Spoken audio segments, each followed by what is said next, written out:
est un sentiment d'impatience et d'anxiété que nous éprouvons lorsque nous ne trouvons pas de satisfaction à nos besoins ou que nos problèmes paraissent insurmontables. Il arrive que ce soit Dieu qui fasse l'objet de notre impatience et de notre insatisfaction, et nous sommes contrariés envers lui. Cette contrariété envers Dieu, de ses voies et de ce qu'il fait dans nos vies, peut être une occasion de chute pour tout chrétien. Si Dieu pourrait si aisément résoudre nos problèmes, alors pourquoi ne le fait-il pas? Il sait ce dont nous avons besoin, et nous nous demandons où est-il? Que fait-il? Il est peu de chrétiens qui n'aient jamais connu ce sentiment à un moment donné de leur vie, pour une raison ou une autre. Prenons l'exemple de Marthe, Luc 10, 38, 42. Jésus était en visite chez elle et elle voulait lui servir un bon repas. Les Écritures disent qu'elle était affairée aux nombreuses tâches du service. Pendant ce temps, sa sœur Marie s'assit aux pieds de Jésus et écoutait ce qu'il disait.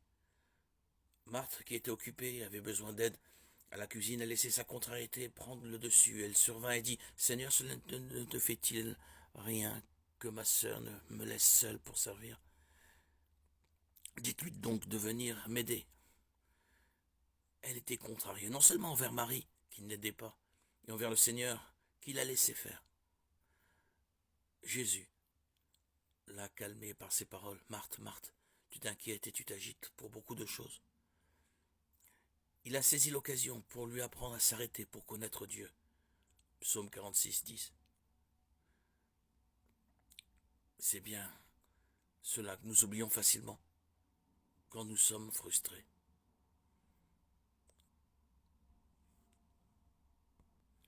Prendre un temps de silence, un temps de prière ou un temps de méditation, un moment consacré à Dieu.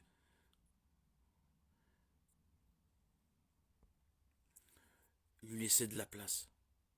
Calmer tous les bruits qui emprisonnent notre esprit dans les soucis de ce monde. Mettre tout cela de côté et laisser plus de place à cette voix qui est l'Esprit Saint, l'Esprit de Dieu, et qui nous interpelle. Calme-toi,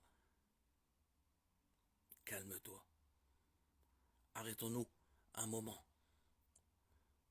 pour nous remettre à Dieu.